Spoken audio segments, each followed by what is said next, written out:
नमस्कार, मैं नेहा मोदी। अब वक्त हो चला है प्राइम टाइम बुलेटिन का। सबसे पहले नजर डालते हैं आज की हेडलाइंस पर। चित्तौड़गढ़ में अफीम तस्करी करते पकड़ा गया राजस्थान पुलिस का कांस्टेबल। नाकाबंदी में बस से बरामद हुई 520 ग्राम अवैध अफीम। वर्दीधारी की गिरफ्तारी से पुलिस महकमे में मचा हड़कंप।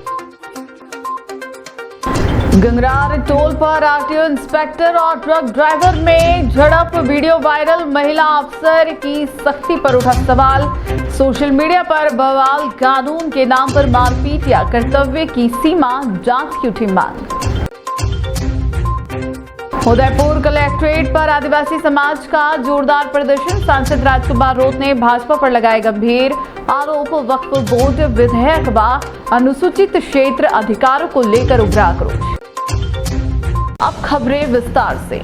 राजस्थान पुलिस की छवि एक बार फिर विवादों में आ गई है। चित्तौड़गढ़ जिले के गंगरार थाना क्षेत्र में तैनात पुलिस टीम ने बुधवार को एक रोडवेज बस से तस्करी कर रहे युवक को गिरफ्तार किया। हैरानी की बात यह रही कि यह युवक कोई आम तस्कर नहीं बल्कि खुद राजस्थान पुलिस का कांस्टेबल निकला। आरोपी के पास से 520 ग्राम अवैध अफीम बरामद हुई है। जिला पुलिस अधीक्षक सुधीर जोशी ने बताया कि मादक पदार्थों की तस्करी पर रोक लगाने के लिए जिले में विशेष अभियान चलाया जा रहा है। इसी अभियान के तहत एएसपी सरिता सिंह और डीएसपी प्रभुलाल कुमावत के निर्देशन में गंगरार टोल नाके पर नाकाबंदी की जा रही थी। इसी दौरान एक रोडवेज बस को रोका गया जिसमें बैठा एक युवक गंभीर संदिग्ध लग रहा था। थानाधिकारी दुर्गा प्रसाद दाधिच के नेतृत्व में बस की तलाशी ली गई। जांच में युवक के बैग से पारदर्शी थैले में 520 ग्राम अफीम बरामद हुई। जब युवक की पहचान की गई तो पता चला कि वह सीकर जिले के सदर थाना में तैनात 25 वर्षीय कांस्टेबल राकेश जाट है। इस चौंकाने वाली गिरफ्तारी ने पुलिस महकमे को सकमे में लिया है। गिरफ्तारी के बाद आरोपी के खिलाफ एनडीपीएस एक्ट के तहत मामला दर्ज कर लिया है और उससे पूछताछ की जा रही है कि वह अफीम कहां से लाया और कहां ले जाया जा रहा था। साथ ही यह भी जांच की जा रही कि क्या इस नेटवर्क में अन्य वर्दीधारी या संगठित गिरोह शामिल है। यह मामला कानून व्यवस्था पर गहरे सवाल खड़े करता है। जब समाज की रक्षा की जिम्मेदारी जिन पर है वही नशे के कारोबार में लिप्त पाए जाए तो जनता का भरोसा कैसे बना रहेगा। यह घटना पुलिस तंत्र में स्वच्छता और जवाबदेही की सख्त जरूरत की ओर इशारा करती है।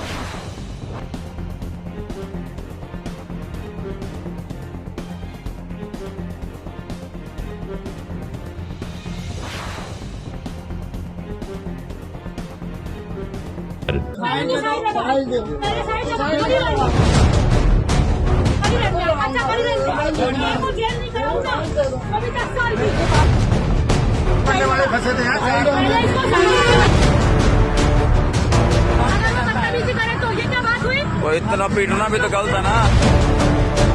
हमारे ड्राइवर दुखी है। क्या करेंगे आप? मार रहे हो आप हमें।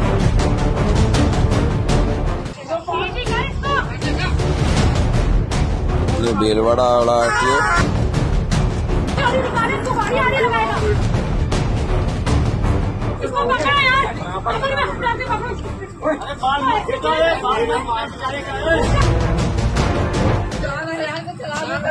चित्तौड़गढ़ जिले के गंगरार टोल नाके पर बुधवार सुबह क्षेत्रीय परिवहन कार्यालय आरटीओ की महिला इंस्पेक्टर मुक्ता सोनी और एक ट्रक ड्राइवर के बीच झड़प का मामला सामने आया है। इस घटना के 2 वीडियो सोशल मीडिया पर तेजी से वायरल हो रहे हैं, जिनमें महिला इंस्पेक्टर को ट्रक ड्राइवर के साथ धक्का मुक्की करते हुए देखा जा सकता है। वायरल वीडियो में पहली क्लिप में मुक्ता सोनी एक ट्रक के पास खड़ी नजर आती है। कुछ ही क्षणों में वह ट्रक ड्राइवर पर भड़क जाती है। वीडियो में ड्राइवर अपनी फाइल मांगता दिख रहा है जबकि इंस्पेक्टर उससे चाबी मांगती है और ट्रक को साइड में लगाने के निर्देश देती है। जब मौके पर मौजूद लोग वीडियो बनाना शुरू करते हैं तो मुक्ता सोनी खुद भी मोबाइल निकालकर रिकॉर्डिंग शुरू कर देती है। दूसरे वीडियो में वह ड्राइवर को बालों से खींचते और उसे धक्का देते नजर आती है। यह वीडियो अब आम लोगों के बीच चर्चा का विषय बन गया है। क्या कानून लागू करने वाले अधिकारी इतनी सख्ती दिखा सकते हैं?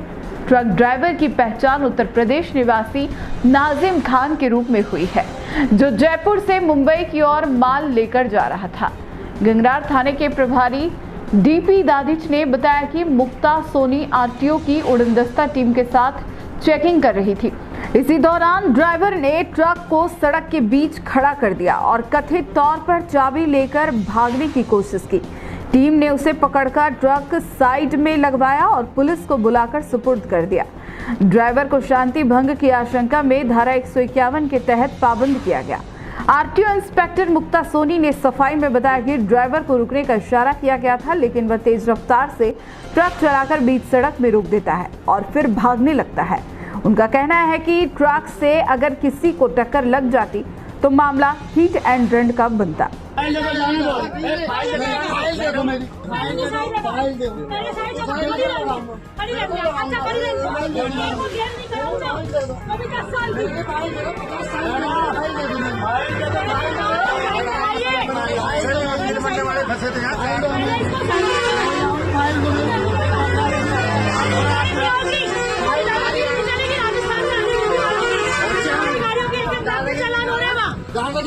मार रहे हो आप हमें, मार रहे हो साइड में इतने लोगों को तू मार रहा है। दादागिरी दिखा रहे हो आपको, हमें आप मार रहे लो हो। प्रदीप जी पीछे लो आप तो गाड़ी इसको पकड़ के फाइल दिलवा के जाने दो, तो फाइल दे दो, जाने दो इसको।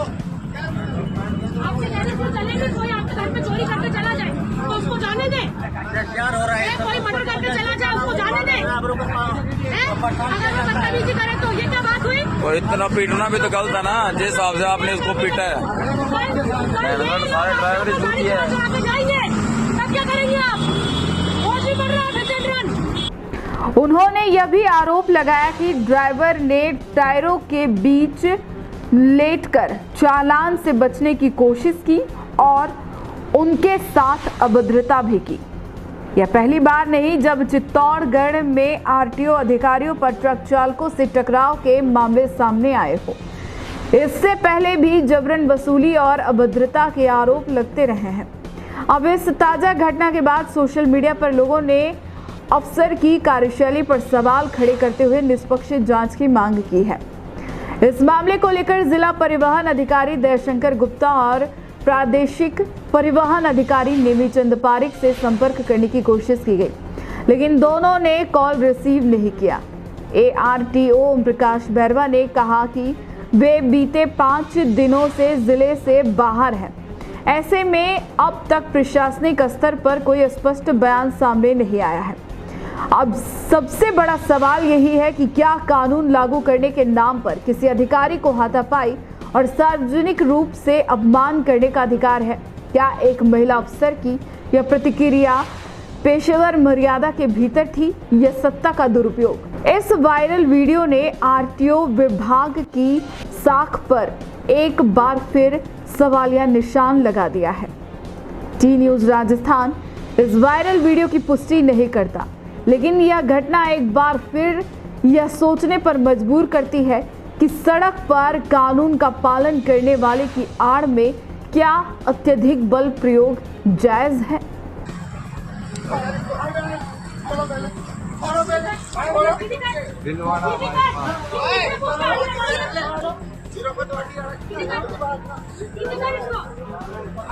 ये बेलवाड़ा वाला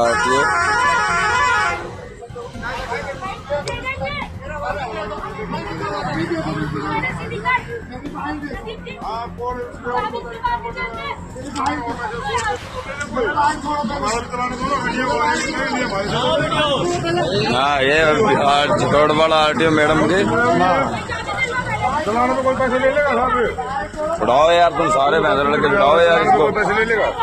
उदयपुर जिला कलेक्ट्रेट पर बुधवार को अनुसूचित क्षेत्र आरक्षण मोर्चा की ओर से जोरदार प्रदर्शन किया गया। इस प्रदर्शन में सैकड़ों की संख्या में आदिवासी समाज के लोग शामिल हुए। प्रदर्शन का नेतृत्व बीएपी के बांसवाड़ा सांसद राजकुमार रोत ने किया, जिन्होंने भाजपा सरकार पर जमकर निशाना साधा। सांसद रोत ने कहा कि देश संविधान से चलेगा, न कि परंपरागत भर्तियों के आधार पर। उन्होंने भाजपा पर अनुसूचित क्षेत्रों के अधिकारों को लगातार नजरअंदाज करने का आरोप लगाया। साथ ही राजस्थान विधानसभा में प्रतिपक्ष नेता टीकाराम जूली के साथ हुए व्यवहार को लेकर भी भाजपा को घेरा और कहा कि यह भेदभाव दर्शाता है कि आज भी सत्ता में बैठे लोग आदिवासी और अनुसूचित वर्गों को समान दृष्टि से नहीं देखते। देखो, ये चीज देखा है कि हमारे देश का अगर ऐतिहासिक पन्नों पे जाते हैं तो इतिहास में कई चीजें सामने आती है। हमारा इतिहास कई पन्नों पे गौरवशाली इतिहास भी रहा है। हल्दी घाटी का युद्ध देखो, महाराणा प्रताप, राणा पूजा बिल, हमारे कई सारी चीजें ऐसी है। मेवाड़ का इतिहास, इस इलाके का इतिहास देखो या देश का इतिहास देखो। इतिहास के कुछ पन्ने ऐसे भी हैं जहाँ पर जातिगत भेदभावना भी बहुत जोरदार रही है, शिक्षा से भी वंचित रखा हुआ गया है, छुआछूत भी बहुत ज्यादा हुआ है। लेकिन वो आजादी के बाद, अगर आजादी के बाद भी ये घटनाएं होती है, ये घटनाएं हो रही है, ग्रामीण इलाकों में होती है, छोटे छोटे शहरों कस्बों में होती है। लेकिन एक राजस्थान विधानसभा का प्रतिपक्ष नेता है और वो नेता के साथ वो मंदिर में दर्शन करने जाते हैं और दर्शन करके निकलते हैं, उसको गंगा जल से मतलब धोया ही नहीं, इसके बयान दिए जा रहे हैं कि वो अछूत है, वो विरोधी है, इसलिए उसको, इस मंदिर को हम गंगा जल से शुद्ध करने का काम कर रहे हैं। वो आए हैं टीकाराम जी, इसके अशुद्ध हो गया है। तो इस तरह की मानसिकता भाजपा के नेताओं में अधिकतर रही है और जो वो कहे कि वो छुआछूत भेदभाव वाली, शोषण वाली जो नीति है वो भाजपा के पदाधिकारियों में रही है और वो सामने आ गई। इस चीज की हम कड़ी निंदा करते हैं और आने वाले समय में सरकार को भी कहना चाहेंगे कि ये जो आजादी से पहले जो हो रहा था, ये देश संविधान से चलेगा, ये देश ग्रंथों से नहीं चलेगा। ग्रंथों का हम सम्मान करते हैं, लेकिन वो संविधान की जगह लेना चाहे वो हम ठीक नहीं मानेंगे। ये देश संविधान के आधार पर चलेगा। इस देश के अंदर रहने वाला प्रत्येक व्यक्ति को स्वाभिमान से, अपने हक से जीने का अधिकार है और छुआछूत भेदभाव वाली नीति को जो पार्टियां चला रही है, उन पार्टियों को हम आने वाले समय में राजस्थान ही नहीं पूरे देश के अंदर मात देने का काम करेंगे। सारे नेताओं से मुलाकात हुई, मेरी मोदी जी से भी मुलाकात हुई है, सत्ता पक्ष के विपक्ष के सारे नेताओं से मुलाकात हुई है। शेड्यूल एरिया के इस इलाके के जो संवैधानिक प्रावधान है, इस इलाकों में बेरोजगारी को लेके, इस इलाकों में कृषि सिंचाई सुविधा, पेयजल को लेके, इस इलाकों में अच्छा बेहतर एजुकेशन को लेके मैंने प्रपोजल दिए हैं सरकार को। और मैं जहाँ तक समझता हूँ, भले मैं विरोध में हूँ, आज विपक्ष में हूँ, लेकिन मेरी कोशिश रहेगी कि जो वाजिब मुद्दे दिए हैं उन मुद्दों पर जोर लगा के उनसे काम कराए जाएंगे और कराएंगे अवश्य इस इलाके के अंदर। प्रदर्शन के दौरान वक्फ बोर्ड को लेकर हाल ही में पारित किए गए विधेयक का भी जोरदार विरोध किया गया। राजकुमार रोत ने स्पष्ट कहा कि इस विधेयक में अभी भी कई संशोधन जरूरी है, जिससे सभी वर्गों के अधिकार सुरक्षित रह सके। देखो, इस वक्फ बिल का जो मामला आया उसके बाद ये चीजें उनके अंदर धीरे धीरे, हम ये देश है, संविधान के आधार पे चलता है। संविधान के अंदर ये प्रावधान है कि सभी धर्मों का सम्मान करना है, धर्मनिरपेक्ष हमारा देश है। आज ये कहते हैं कि ये करते वो करते, भाजपा का लाइन रहा है हिंदू मुस्लिम की मामला करना, मतलब हिंदू मुस्लिम धर्म की लड़ाई लड़ाना और राज करना, ये फॉर्मूला रहा है पिछले 10 सालों से। जब भी देखा गया है, जब रोजगार की बात आई, शिक्षा की बात आई, जब भी बेरोजगारी की बात आई, जब भी कुपोषण की बात आई, भाजपा उनका एजेंडा है कि धर्म के एजेंडे पे ला जाके गुमराह कर दो। हम इस क्षेत्र के अंदर, मैंने आज मंच से भी कहा है, हमें किसी से लड़ाई नहीं है, हमारे हक की लड़ाई है। और उस हक की लड़ाई में जो आड़ा आता है, जो विरोध करता है, जो व्यक्ति शोषण अत्याचार की नीति रखता है, उससे लड़ाई है हमारी। तो वो जो जिस तरह से मुस्लिम हिंदू मुस्लिम करने का जो ड्रामा कर रहे हैं, आपकी जानकारी में डालना चाहूंगा कि राजस्थान काश्तकारी अधिनियम 1955 उसकी धारा 44 में ये प्रावधान कर रखा है, शेड्यूल एरिया के अंदर ट्राइबल की जमीन नॉन ट्राइबल कृषि लैंड नहीं हो सकती है आबादीकरण होने के बाद। और मैं आपकी चैनल के माध्यम से मन्नालाल जी और भाजपा के नेताओं को मैं चैलेंज करना चाहता हूं कि शेड्यूल एरिया के जो संवैधानिक प्रावधान 1981 में राजस्थान के अंदर लागू हुए, अगर उसके बाद एक भी ट्राइबल की कृषि लैंड वक्फ में गई हो तो वो बता दे। 1981 के बाद ये माहौल बनाया जा रहा है। वक्फ की जो जमीन है, वो वक्फ की जमीन अधिकतर सीलिंग एक्ट के दौरान 1975 के अंदर सीलिंग एक्ट के दौरान तत्कालीन जो लोग थे, उससे पहले जो राज करने वाले रजवाड़े थे, उन्होंने दान दिए वो जमीन है। उसकी हिस्ट्री निकालो। मैं कहना चाहूंगा, डूंगरपुर बांसवाड़ा अनुसूचित क्षेत्र के अंदर कितनी वक्फ की जमीन है, वो जमीन कब गई, कब दी, उसका खुलासा होना चाहिए। हम उनको कह रहे हैं, हम अवश्य आने वाले समय में हम खुलासा करेंगे कि वक्फ की जमीन कब किसने दी दान और किसने ली और किसकी जमीन है। ये हिंदू मुस्लिम का माहौल बढ़ाने का इनका तरीका है। आम जनता को गुमराह करने का तरीका है। धर्म की चटनी चटा के लोगों को संतुष्ट करने की उनकी नीति है और राज करना उनका उद्देश्य है। प्रदर्शन शांतिपूर्ण रहा, लेकिन आदिवासी समाज की एकजुटता और आक्रोश ने यह संकेत जरूर दे दिया कि वे अब अपने संवैधानिक अधिकारों के लिए सड़कों पर उतरने को तैयार है। प्रशासन की ओर से प्रदर्शन के दौरान सुरक्षा के पर्याप्त इंतजाम किए गए थे। जैसे तैसे करके हमारे बच्चे पढ़ना शुरू किए, उन लोगों ने वहां पर कार्मिक विभाग के द्वारा जो नोटिफिकेशन जारी होता है, जो अधिसूचना जारी होती है, वहां पर भी हमको 6% पर कमी है। अरे यार, हम आरक्षण की बात कर रहे हैं, अनुसूचित इलाके के अंदर आरक्षण की बात कर रहे हैं। 1995 के अंदर जो अधिसूचना जारी हुई, उसके अंदर 45% रिजर्वेशन है। राजसमंद जिले की भीम तहसील के कालादेव पंचायत के घोटी गांव से अतिक्रमण हटाने की आड़ में अवैध वसूली का मामला सामने आया है। भूरिया घाटा गांव के ग्रामीणों ने इस मामले को लेकर उपखंड अधिकारी और तहसीलदार को ज्ञापन सौंपते हुए कलेक्टर के नाम शिकायत दर्ज करवाई है। ग्रामीणों ने कालादेव, पटवारी, धनराज सहित 13 लोगों के खिलाफ अवैध वसूली के खिलाफ आरोप लगाए हैं। ग्रामीणों के अनुसार पटवारी और अन्य लोग बिना किसी पूर्व नोटिस के बुलडोजर लेकर गांव पहुंचते हैं और खातेदारी व पड़त जमीन पर कब्जा नहीं हटाने के नाम पर मोटी रकम वसूलते हैं। जिन ग्रामीणों से पैसा नहीं मिलता, उनके कब्जे को बलपूर्वक हटाया जाता है। यहाँ तक कि निर्माण सामग्री जैसे पत्थर, बजरी आदि भी जब्त कर अपने साथ ले जाते हैं। ग्रामीणों का कहना है कि 1 दर्जन से अधिक लोगों से लाखों रुपए की अवैध वसूली की जा चुकी है। इस पूरे मामले पर तहसीलदार ने जानकारी से इनकार किया है, जिससे प्रशासन की भूमिका पर भी सवाल खड़े हो रहे हैं। ग्रामीणों ने आरोप लगाया कि पटवारी धनराज भूमाफियाओं से मिली भगत कर यह वसूली कर रहे हैं और प्रशासन की अनदेखी से उन्हें शह मिल रहा है। अब देखना होगा कि प्रशासन इस मामले में क्या कार्रवाई करता है।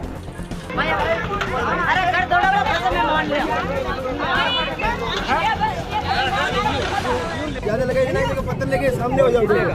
वो उधर आदमी थे, उन्होंने और पुलिस मेरी जेब में, पुलिस मेरी जेब में। उदयपुर में गुरुवार को महावीर जयंती के उपलक्ष्य में भव्य शोभा यात्रा निकाली गई, जिसमें समाज के लोगों ने बढ़ चढ़कर हिस्सा लिया। इसी समारोह में पंजाब के राज्यपाल गुलाब चंद कटारिया भी शामिल हुए। उन्होंने मीडिया से रूबरू होते हुए बताया कि भगवान महावीर जैन धर्म के 24वें तीर्थकर थे। उनका जन्म 599 ईस्वी पूर्व वैशाली के निकट कुंडलपुर में राजा सिद्धार्थ और रानी त्रिशला के यहाँ हुआ था। महावीर जी ने ऐश्वर्य और वैभव से भरा जीवन त्याग कर 30 वर्ष की उम्र में दीक्षा ली और तपस्या व ध्यान के माध्यम से आत्मज्ञान प्राप्त किया। महावीर स्वामी ने अहिंसा, सत्य, असत्य, ब्रह्मचर्य और अपरिग्रह जैसे पंच महाव्रतों का प्रचार किया। उनका जीवन करुणा, संयम और आत्मशुद्धि का प्रतीक रहा। उन्होंने जैन धर्म को सुसंगठित रूप दिया और आत्मा की मुक्ति के मार्ग को सरल और स्पष्ट बनाया। महावीर जी ने जीवन भर जियो और जीने दो का संदेश दिया। उनके उपदेश आज भी नैतिकता, आत्मानुशासन और आध्यात्मिक जागृति का प्रेरणा स्रोत है। भगवान महावीर 24वें तीर्थंकर के भगवान ऋषभदेव ने इस दर्शन को आगे बढ़ाया और महावीर भगवान ने अपनी साधना और तपस्या से वो एक सामान्य व्यक्ति की तरह से पैदा हुआ, लेकिन उन्होंने धीरे धीरे अपने आप को उस साधना की ओर लगाया कि शादी करने के बाद भी 30 साल के बाद संन्यास लेकर के जंगल चले गए। जब तक वो कुछ नहीं बोले, जब तक उनको ज्ञान की प्राप्ति नहीं। 12 वर्ष की कठोर साधना, कई प्रकार के उन पर प्रयोग हुए, उन सब को पार करते हुए अहिंसा का दूत आगे बढ़ा और एक दिन केवल ज्ञान प्राप्त करके आपको और मुझे उपदेश देने की स्थिति में आए। तो भगवान महावीर का ये 24 वर्ष पहले जन्म इस धरती पर सत्य, अहिंसा, ब्रह्मचर्य, अनेकांत और अपरिग्रह जैसे 5 सिद्धांतों पर अपने अनुयायियों को लाने का प्रयास किया और वही चाहे वो जैन कुल में हुआ या नहीं हुआ, जो इन 5 सिद्धांतों का पालन करता है वो ही जैन है। राजसमंद जिले के देलवाड़ा क्षेत्र में स्थित एक मार्बल फैक्ट्री की सलरी टैंक में गिरा एक पैंथर वन विभाग और रेस्क्यू टीम की तत्परता से सुरक्षित बाहर निकाला गया। यह घटना नाथद्वारा रेंज के बरवा गांव में हुई, जहां पैंथर गलती से सलरी टैंक में गिर गया। जानकारी मिलते ही नाथद्वारा वन विभाग की रेंजर टीम और विशेषज्ञ रेस्क्यू दल मौके पर पहुंचे। करीब 1 घंटे की कड़ी मशक्कत के बाद पैंथर को टैंक से बाहर निकाल लिया गया। इस दौरान पैंथर को शांत बनाए रखने के लिए विशेष सावधानी बरती गई। पैंथर के रेस्क्यू के बाद उसे उपचार और देखरेख के लिए उदयपुर के सज्जनगढ़ बायोलॉजी पार्क भेजा गया है, जहां उसकी सेहत की निगरानी की जा रही है। रेस्क्यू ऑपरेशन के दौरान आसपास के ग्रामीणों की भारी भीड़ जमा हो गई थी। पैंथर को देखने के लिए लोग घंटों तक मौके पर डटे रहे। गनीमत रही कि रेस्क्यू टीम ने सूझबूझ और सावधानी से पूरे अभियान को सफलतापूर्वक अंजाम दिया, जिससे किसी को कोई नुकसान नहीं हुआ। वन विभाग के अधिकारियों ने बताया कि इलाके में वन्य जीवों की आवाजाही को लेकर सतर्कता बढ़ा दी गई है, ताकि भविष्य में इस तरह की घटनाओं को रोका जा सके।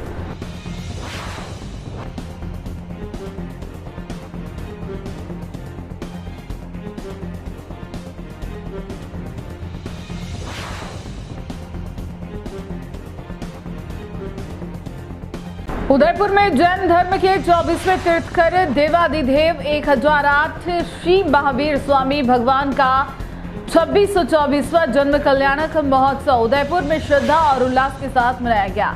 इस पावन अवसर पर सकल जैन समाज द्वारा नगर निगम प्रांगण से एक भव्य शोभा यात्रा का आयोजन किया गया, जिसमें 1008 दोपहिया वाहनों की रैली को हरी झंडी दिखाकर रवाना किया गया। शोभा यात्रा नगर निगम प्रांगण से प्रारंभ होकर सूरजपोल, बापू बाजार, दिल्ली गेट, भोपाल बाड़ी और अश्विनी बाजार होते हुए पुनः नगर निगम प्रांगण में समाप्त हुई। यात्रा मार्ग पर विभिन्न स्थानों पर जलपान के लिए छाछ, पानी, आइसक्रीम और कोल्ड ड्रिंक्स के काउंटर लगाए गए, जिनके माध्यम से विभिन्न संगठनों ने शोभा यात्रा का स्वागत किया। जगह जगह पुष्प वर्षा कर श्रद्धालुओं का अभिनंदन किया गया। शोभा यात्रा में कुल 22 आकर्षक झांकियां सम्मिलित थी, जिनमें भगवान महावीर स्वामी के जीवन दर्शन, अहिंसा, सत्य, औचर्य, ब्रह्मचार्य और अपरिग्रह जैसे जैन धर्म के मूल सिद्धांतों की सुंदर झलक देखने को मिली। इस अवसर पर श्रद्धालुओं की भारी भीड़ उमड़ी और संपूर्ण वातावरण भक्ति, शांति और उत्साह से ओतप्रोत नजर आया।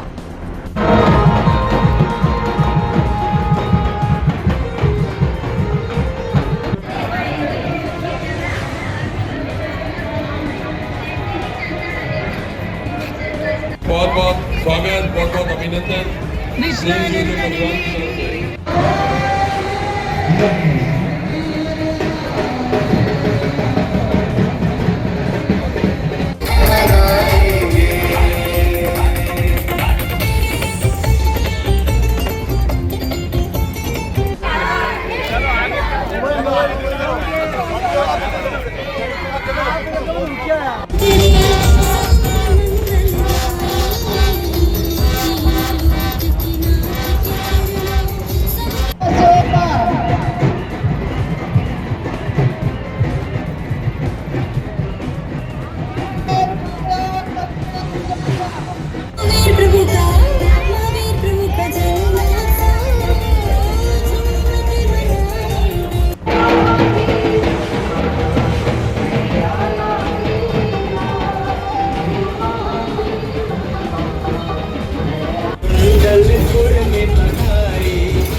उदयपुर शहर में गर्मी बढ़ते ही आग लगने की घटनाएं भी सामने आने लगी है। गुरुवार को उदयपुर स्थित महाराणा प्रताप यूनिवर्सिटी कैंपस में आग लगने की एक घटना से हड़कंप मच गया।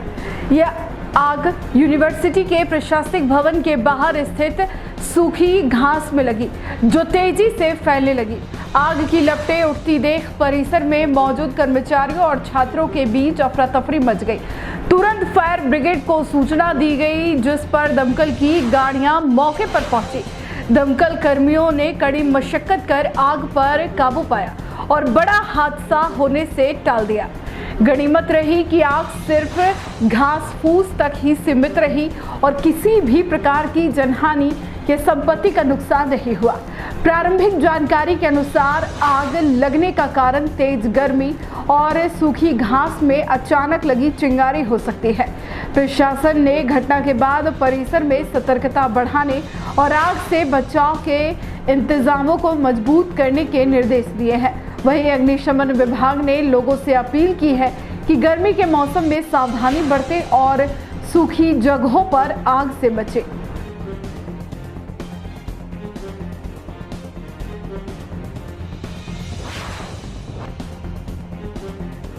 उदयपुर जिले मावली व वल्लभनगर विधानसभा क्षेत्र के 20 गांव के खटी समाज के पंचों का होली स्नेह मिलन कार्यक्रम गुरुवार को श्री जोगणिया माता मंदिर परिसर देबारी जिंग चौराहे पर आयोजित हुआ। कार्यक्रम का संचालन पूर्व प्रधानाचार्य भैरूलाल तंवर ने किया। बैठक में समाज में व्याप्त कुरीतियों जैसे मृत्यु भोज, बाल विवाह, दहेज प्रथा, अशिक्षा आदि पर विस्तार से चर्चा की गई और इनके उन्मूलन के लिए समाज में जागरूकता लाने का आह्वान किया गया। कार्यक्रम में उदयपुर देहात के 22 गांव के मौदबीर पंचों ने भाग लिया। बैठक में यह निर्णय लिया गया कि अगली बैठक 27 अप्रैल को आयोजित की जाएगी। कार्यक्रम की जानकारी समाज सेवी दिनेश खींची ने दी।